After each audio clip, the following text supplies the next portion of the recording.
அனுபவமே அவருக்கு கிடையாது. அவர் பால்வாடி. நீ இந்த கட்சியில் ஏற்கனவே என்னன்னா ஆளாக்கி உங்க பிஹெச்டி ஆக்கி வச்சிருக்க.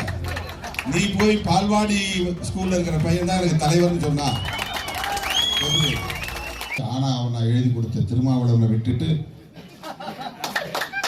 அம்பேத்கர் அரசியலை சொல்லிக் கொடுத்த திருமாவளவனை விட்டுவிட்டு ஒரு கட்சி எப்படி செயல்பட வேண்டும் என்று சொல்லிக் கொடுத்த திருமாவளவனை விட்டுவிட்டு திடீர்னு ஒருத்தர் சினிமாவில் ரொம்ப பாப்புலரா இருக்கிற ஒரு கட்சி ஆரம்பிச்சுட்டாரு.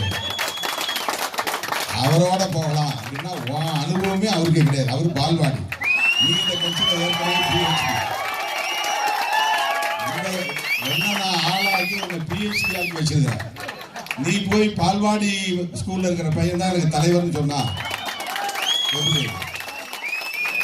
எல்கேஜி படிக்கிற ஒரு பிள்ளை தான் எனக்கு தலைவர் அப்படின்னா நீ இத்தனை வருஷம் பிஹெச்டி பண்ணதுல ஒன்றும் அர்த்தமே இல்லாமல் போகுது. டாக்டரேட் வாங்கினதுல அர்த்தமே இல்லாமல் போகுது. இனிமே தானே அவர் அரசியல் கத்துக்கணும். இப்ப நீ போய் அங்க அவருக்கு சொல்லி கொடுக்கணும். தலைவருக்கு சீடர்கள் பாடம் சொல்லி தரணும். இங்கே ஒவ்வொருவரும் தலைவர்களாக வளர்ந்து வருகிறார்கள்.